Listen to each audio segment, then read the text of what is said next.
everyone and welcome to the 1 p.m. bilingual news on Canal V International. I'm called Timorine. Good day, Mirel. Bonjour Morindi, mesdames, messieurs, bonjour et bienvenue à ce journal.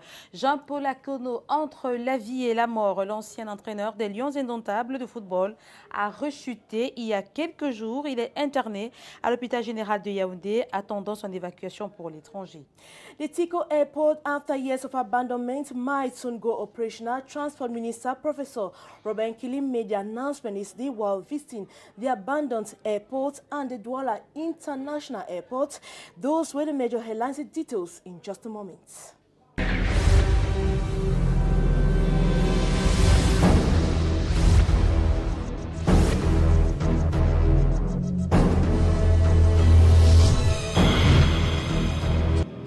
Bonjour à tous. Une fois de plus, Jean-Paul Akono, entre la vie et la mort. L'ancien entraîneur des Lions indomptables a chuté. Il y a quelques jours, il est interné à l'hôpital général de Yaoundé en attendant son évacuation pour l'étranger. Alex Lembe. Interné depuis plusieurs jours à l'hôpital général de Yaoundé suite à une rechute, Jean-Paul Akono, ancien entraîneur de l'équipe nationale de football du Cameroun, souffrirait d'un sérieux problème vasculaire cérébral. On se souvient que c'est en octobre 2012 que Magnusson fera sa première crise. Il sera évacué en France pour des soins par le concours de certains philanthropes. Mais aujourd'hui, suite à son état de santé considérablement dégradé, Magnusson sera évacué dans les tout prochains jours en Europe suite à une instruction du premier sportif camerounais. Le chef de l'État camerounais aurait également instruit aux autorités sportives camerounaises de faire tout pour que Magnusson entre en possession de son reliquat, qui serait d'ailleurs l'une des causes majeures de cette situation grave, avec la longue attente de ce reliquat ainsi que ses multiples va-et-vient au ministère des Sports et de l'Éducation physique sans suite favorable. Reste encore attendu le bon de sortie du pays pour l'effectivité de son évacuation en Europe. In Edea, a 2-week-old baby has been saved after she was thrown in a dustbin by the parent. The child is currently receiving treatment at the Edea Regional Hospital. Aneta Fite Some completes that story. A 2-week baby miraculously escaped death after thrown in a dustbin. This is the cement bag in which the baby boy weighing 2.5 kilograms was wrapped and dumped in a dustbin not far from the Edea Regional Hospital. The child was discovered by other children on their way to the farm. Rushed to the regional hospital by people of goodwill, the boy, who seemingly had spent some days in difficult condition, was attended to by the medical staff. The child was found with wounds probably caused by the small quantity of cement that was in the bag. However, medical report shows that the child is out of danger. Without any parent, the infant is being taken care of by the medical personnel of the Edea Regional Hospital. 28 instructeurs viennent d'achever leur stage de recyclage à Koutaba, dans la région de l'Ouest. Pendant 2 semaines, ils ont harmonisé leurs connaissances sur les techniques d'instruction opérationnelle. Siméon Emmanuel Chame.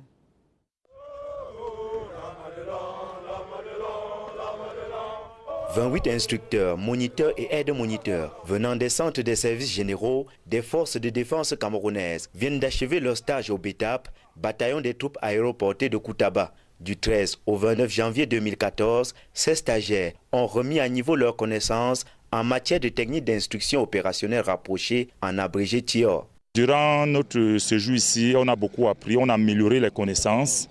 Parce que j'étais déjà moniteur de TIOR. Donc ici, j'ai appris beaucoup de choses et je suis sûr que l'armée va en profiter, soit mes camarades vont en profiter. Des démonstrations ont été faites.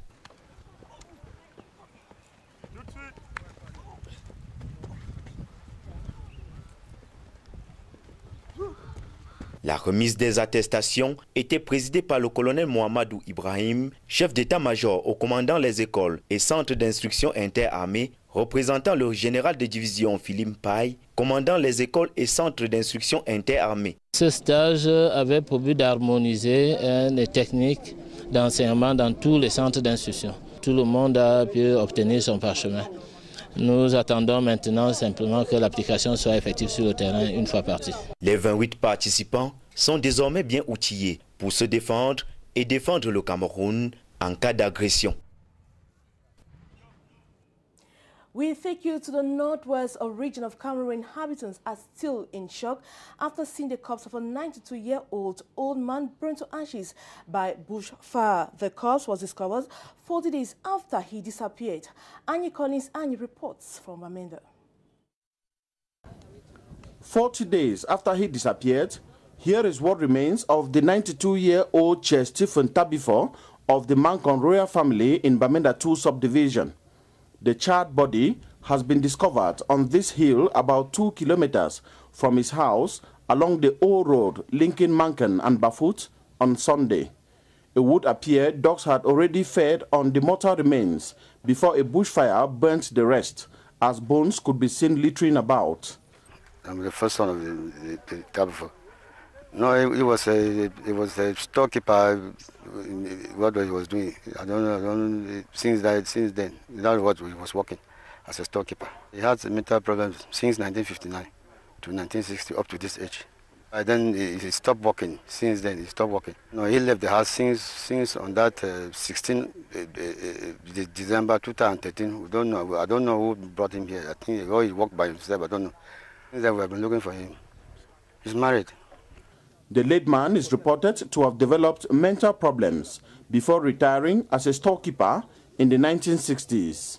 Bamenda 2 Divisional Officer Itwe Peter Mbongo led a team of the legal department, the police and the Army Rescue Unit to the site before ordering the immediate burial of the mortal remains. La population de Bamenda est encore sous le choc après la découverte d'un cadavre. Il s'agit des restes d'un vieillard retrouvé brûlé par les feux de brousse après avoir été déchiqueté par les chiens. Annie Collins, Monique Naossi-Fosso. Ces os et morceaux de chair éparpillés sont ceux qui restent de la dépouille de chez Stephen Tabifor. Âgé de 92 ans, il était introuvable depuis 40 jours. La dépouille de ce fils de la famille royale de Mankon dans l'arrondissement de Bamenda 2e a été découverte à 2 km de son domicile. Vu l'état de son corps, il aurait été déchiqueté par des chiens avant d'être calciné par les feux de brousse.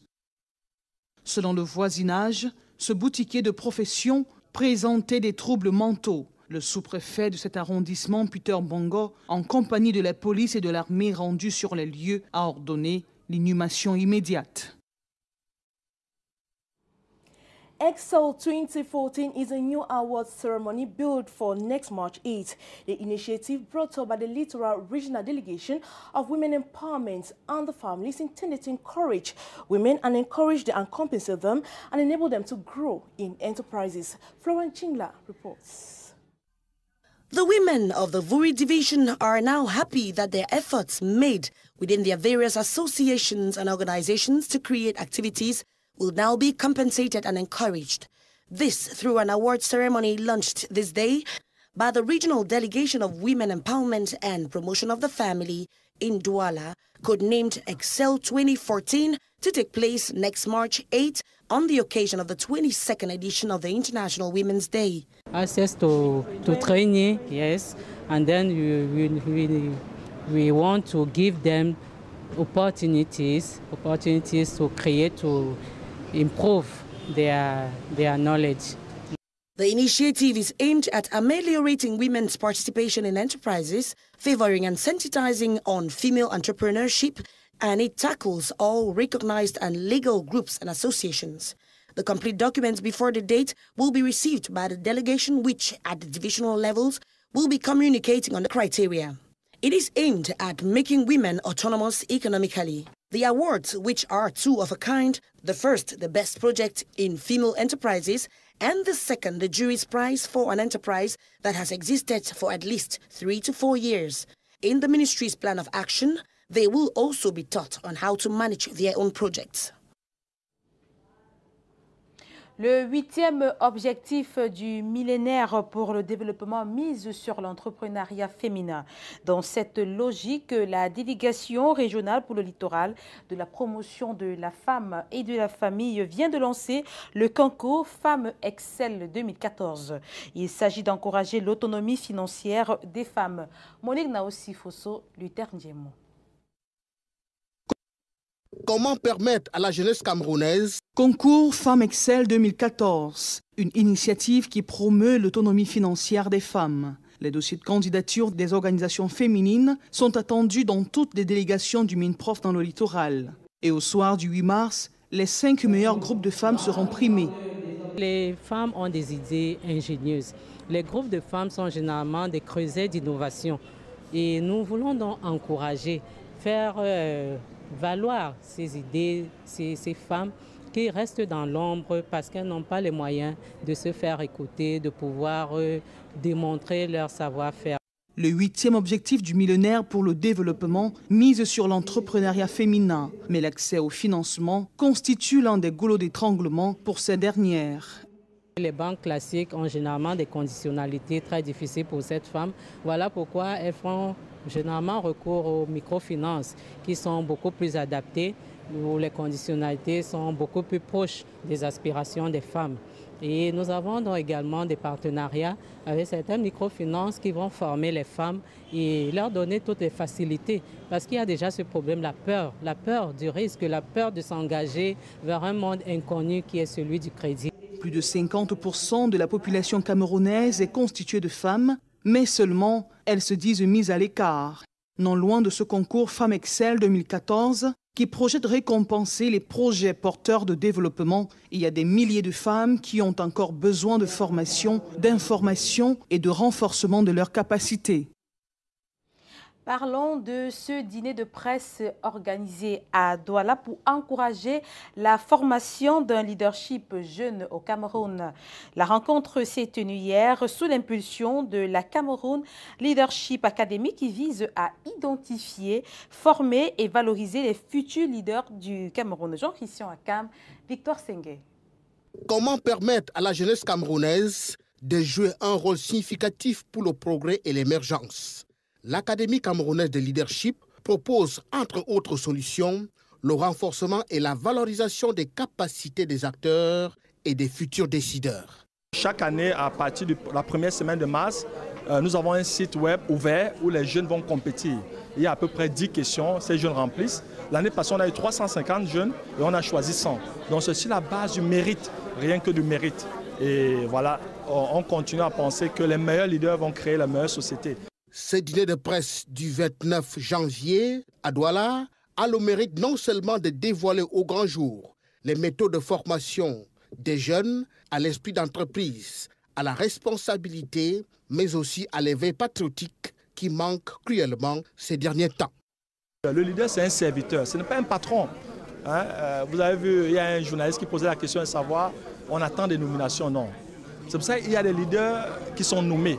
Mais malheureusement, ces leaders qui sont nommés, regardez leur attitude. Et c'est normal. Ils doivent leur salut à la nomination. Et vous êtes obligé de rendre hommage à celui qui vous a nommé. Mais si vous avez votre leadership grâce à votre approche, à votre service à la communauté, si vous êtes l'association des journalistes, c'est les journalistes qui vont élire leur président. Ça fait que votre leadership est célébré par vos pairs.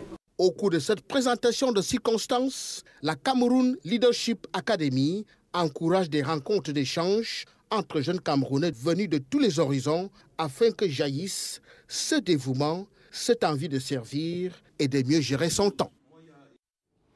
Encouraging Cameroonian youth to play a significant role in developing the nation and make it be among the emerging countries by 2035, Cameroon Leadership Academy is proposing a solution, the development of Africa through capacity building and the valorization of its development actors by creating a credible and professional platform for all potential investors. A press conference in Douala yesterday assembled some youths who are from the capacity workshop has added applause in their career.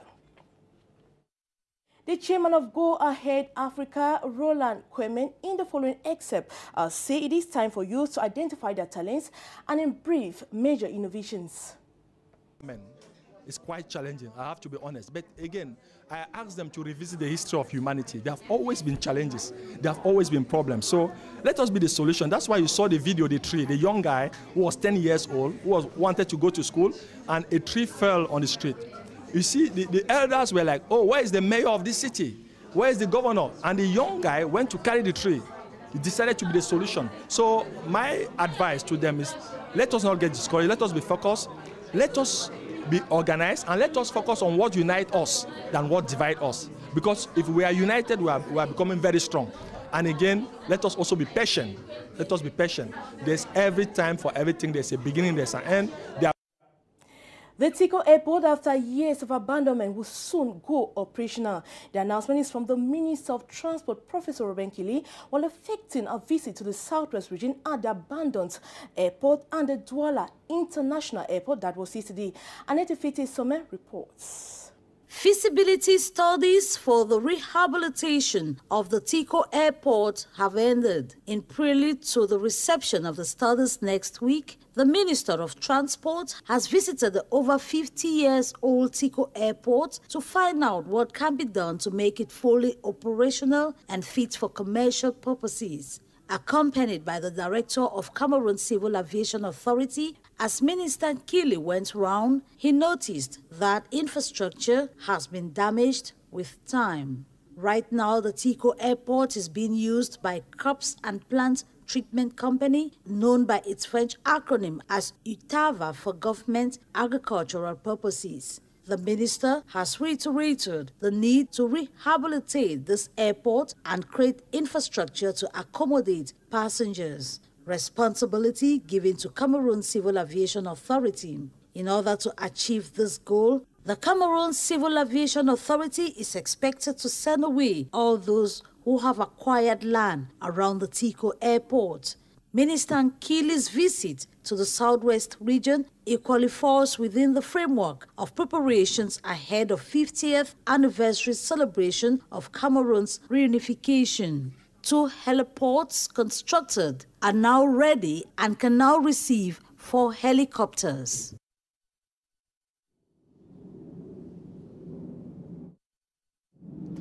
La communauté Banjoun de Yaoundé vient de lancer sa saison sportive 2014 placée sous le signe de l'émergence et de la prospérité. Le kick-off a été présidé par Albert Quinché, président de la communauté Banjoun de Yaoundé. Serge Alain Ziebou, Brankomga. La communauté Banjoun de Yaoundé vient de lancer sa saison sportive 2014. C'est à travers une marche sportive d'une vingtaine de kilomètres effectuée dans la ville aux 7 collines. Manifestation symbolique conduite par le chef de la communauté Banjoun de Yaoundé, l'honorable Albert Quinch, député à l'Assemblée nationale. Après la marche, place au football. Sur le stade, des équipes capées pour un affrontement fraternel et familial avec au bilan un bon match, un match de fraternité, et ce qui renforce davantage l'esprit de cohésion de la communauté Banjoun de Yaoundé. Tradition respectée donc pour la communauté Banjoun de Yaoundé qui, comme par le passé, met un accent sur les activités péricommunautaires. Le sport, vecteur de mobilisation et de solidarité, est un point d'ancrage que le chef de cette communauté promeut sans cesse et souhaite instaurer comme principe central du développement à Yaoundé et dans le Kounki en général. La communauté Banjoun Yaoundé est une grande communauté sous la protection de son roi, le docteur Jomo Kamga honoré. C'est une communauté en mouvement. Nous sommes en mouvement. Nous irons toujours de l'avant. Si le développement passe aussi par une santé de fer, l'adage « un esprit sain dans un corps sain » trouve ici tout son sens. Les hostilités sont ainsi lancées. Le bilan est attendu en fin d'année. À vos marques, ainsi s'ouvre la course aux récompenses dans la forte communauté Banjoun de Yaoundé pour l'année 2014. We now take you to the Central African Republic, that is out of Cameroon, where Central former Celeste Karebe already live in the capital, Bangui. A departure that has been welcomed by the population, as we hear in the following report by our French overseas television channel, EITV.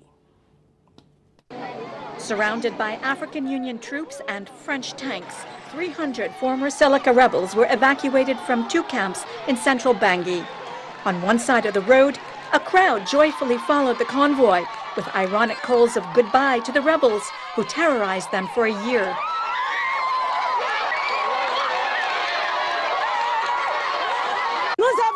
We suffered too much with these Seleka rebels, these Anya Mala Mala. Anya Mala Mala, it means wild animals. Their departure signaled the start of looting. People headed to the mosques and homes of Muslims. Entire families started destroying them. Burundi soldiers from MISCA, the African-led support mission, took stock of the situation here at the headquarters of the former Seleka rebels. Here, too, there was looting. Only some weapons remain. We left the weapons for security reasons. In the next phase, we will proceed with disarming the rebels and continue to limit their movement. This young man who was stabbed by the rebels was lucky. He did not end up as one of the abandoned bodies decomposing in the high grass. A few prisoners seem lost in the middle of this chaos. And it is because of chaos and sectarian violence that the United Nations Security Council voted unanimously on Tuesday in favor of a resolution to mandate European troops to reinforce soldiers already present. The main objective of this European mission is to contribute, in partnership with MISCA, to the regional and international efforts to protect the most vulnerable people and to facilitate the movement of civilians. The UN believes that at least 10,000 troops will eventually be needed to restore order in Bangui and the entire Central African Republic in response to a request made by the country's new president. Mirel, you have the rest of the information, African Briefs. Oui, faisons un tour à présent, un tour d'horizon à présent de toute l'actualité africaine. Au Sud-Soudan, l'actualité est marquée par la visite de Valérie Amos, la responsable des opérations humanitaires de l'ONU. Et en Égypte, c'est le procès de l'ancien président Mohamed Morsi qui fait l'actualité, tandis qu'au Burundi, c'est la grève des enseignants qui retient toutes les attentions. Nathalie Saferti, ITV. Valérie Amos, au Soudan du Sud, la responsable des opérations humanitaires de l'ONU, entame une visite de 3 jours destinée à attirer l'attention sur la crise humanitaire qui frappe ce pays. Les combats entre l'armée gouvernementale de Salva Kiir et les troupes fidèles de son ancien président Riek Machar ont fait des milliers de morts depuis décembre et plus de 700 000 déplacés. Reprise du procès de Mohamed Morsi en Égypte, l'ancien président destitué apparaît plus combatif que jamais devant un tribunal du Caire. Jugé pour incitation au meurtre de manifestants et pour évasion de la prison en 2011, il s'est exprimé derrière les barreaux d'une cage, en compagnie d'autres leaders de sa confrérie des frères musulmans. La grève des enseignants largement suivie au Burundi, les différents syndicats réclament la mise en application d'une réduction des disparités salariales qu'ils ont négociée avec le gouvernement et qui a été l'objet de consensus entre les deux parties. Les enseignants ont décidé de s'habiller en noir tous les 24 de chaque mois jusqu'à ce que leurs revendications soient entendues. Dessinateur, écrivain, penseur, Frédéric Brully-Boisbré est décédé hier à l'âge de 91 ans. Cet artiste ivoirien est l'inventeur de l'alphabet BT, auteur d'une écriture spécifique pour sauver de l'oubli la culture BT. Les traces du monde réel et de son monde intérieur et spirituel, il les a consignées dans des centaines de petits dessins, aujourd'hui exposés dans tous les grands musées du monde. Fin de cette session bilingue d'information sur Canada International. Mesdames, Messieurs, merci de nous avoir suivis. Morindi. Yes, do have a wonderful time in the company for programs. Good day once more.